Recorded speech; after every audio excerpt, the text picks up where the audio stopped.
Hey everybody, it's Sheda, and this is the Life with Sheda podcast. Today, I'm starting a series called Beyond the Drama, and it's really dealing with toxic mom groups and all the things that come along with it. In this episode, we're getting to the foundation, to the root of why toxic mom groups even happen, why they even exist. Toxic motherhood. Toxic motherhood has to deal with how we interact in our girl groups, and when that interaction is based on emotionally insecure and emotionally immature behaviors and patterns, that is a breeding ground for all types of toxicity within motherhood and within friend groups. A lot of women become moms without really maturing emotionally. When this happens, women are holding on to ideals and social dynamics and attitudes and behaviors that they never really grew out of. Without the maturity that comes with now being a caregiver for a total human being, that creates toxic motherhood. And not toxic motherhood in how it affects your children. I'm talking about toxic motherhood and how it affects your friend circles and how it affects your mom groups and the women that you are supposed to be leaning on and who are supposed to be able to lean on you through this journey called motherhood. And what happens when those behaviors show up in mom groups and friends groups? Competition replaces connection. Community no longer feels safe. If you've ever experienced a mom group feeling more like a high school clique, then this episode is for you. Some of us became mothers before we had the opportunity to grow out of the emotional and social and immaturity of being a girl growing into a woman. There are clear patterns that girls operate from because of puberty that it's not conducive in womanhood. When you add in the mix motherhood, children, house dynamics, a husband or significant other, then those emotions and those behaviors and those patterns are amplified. When those patterns aren't recognized and when those patterns aren't addressed, then of course, without a doubt, because human nature, it's going to be brought into our friend circles. Toxic motherhood doesn't always equate to being a bad mom. I'm talking about toxic in the sense of immature juvenile ideals, having unrealistic expectations of yourself, the world, and the people around you. This topic in this series is not about judgment, it's about self-awareness. Trying to approach a subject like this with the best intentions and believing that, not that I've arrived, but that I have a little bit more insight than others, just based off of my experiences and self-reflection, that there's still room for growth for myself as well. Some of the things that contribute to toxic motherhood and mom groups are comparison.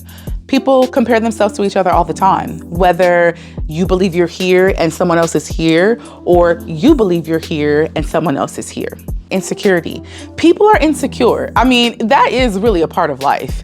We are all insecure about something. I have insecurities. I have things that I'm secure about because I just don't give a fuck, because I'm like, it is what it is.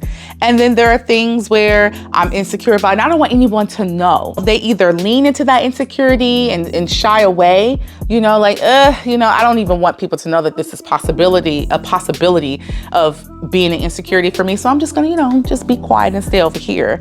And then you have those people who feel like being more and being extra and maybe coming for somebody else or trying to draw attention to other people will take away the fact that they're actually the one insecure about a certain something and they're deflecting. Another reason for toxic motherhood, acceptance. People want to be accepted.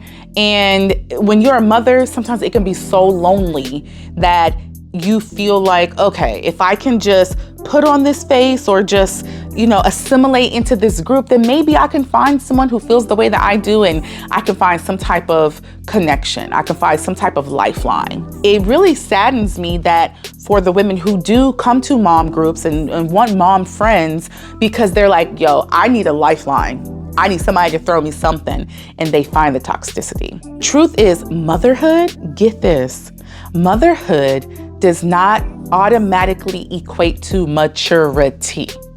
For a lot of us, because motherhood is so at times, it reveals what's already there. It amplifies what's already there.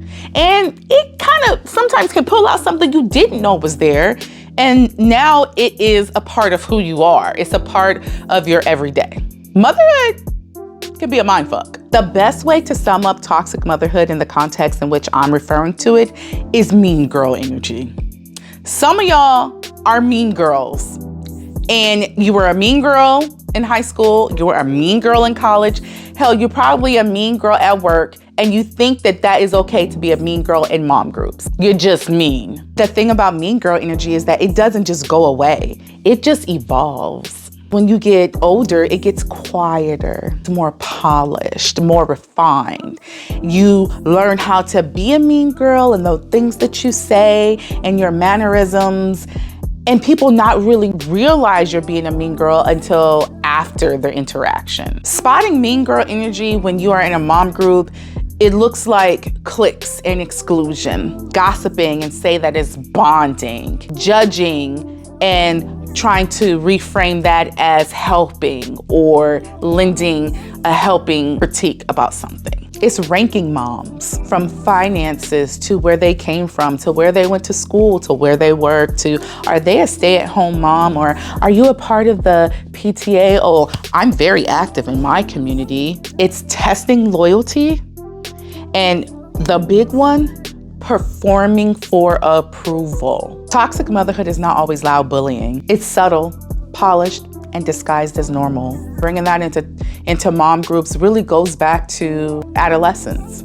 Either you were that girl in high school, and you gonna always be that girl by all means necessary, or you weren't that girl, and now that you're older and you have a little bit more understanding of the world and how things function, you have a sense of what it takes to be that girl and what it takes to be socially accepted.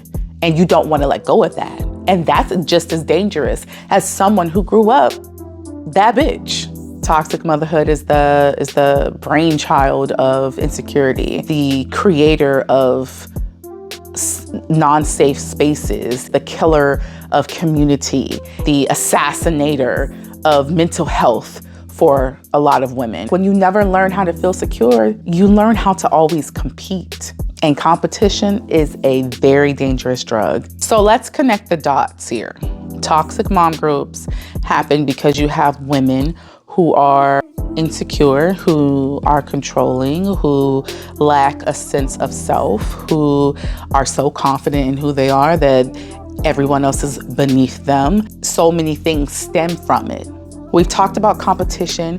We talked about how these behaviors can be normalized. We talked about group dynamics. One of the major things that I want to talk about and touch on is performative motherhood, an authentic representation of yourself, of your capabilities, of what you are doing, and how the world sees you. Performative motherhood is the soil, and toxic mom groups and toxic motherhood is what grows from it. It's when that type of presenting yourself becomes something more and it morphs into some very damaging behaviors that can affect other people negatively, especially the people in your mom groups that you're supposed to be supporting and who are supposed to be supporting you. You might be a performative mother if you compete before you connect, if you feel like you have to impress other moms, if you feel threatened by other women, if you participate in conversations that don't sit right, you act differently depending on who you are around.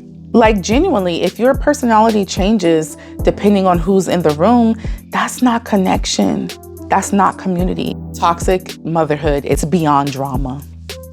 It is where women don't feel safe. It hurts people. It affects people. It increases insecurity. It adds to it. It makes moms feel alone in these groups. Accountability is key. And if you have been a part of these groups and you've experienced toxic motherhood, if you have been a perpetrator of it, you got to be accountable, because how you make other people feel should matter to you, because at some point it's going to come back around to you. Here's how we shift that. Practice self-awareness. It can be hard to look at, but you gotta practice self-awareness. How can you know what you need to change? If you're not honest with yourself, that you need to change. Choose authenticity over approval. You're an adult now. Not only that, you're a mother. Put support over competition. It's not that serious, girl. If you got it together and you got all the stuff and all the things, that's great. Be a support for someone else who doesn't. You deserve to have a community that's there for you. And that community deserves to have somebody who's in it because they want to be there for the right reasons.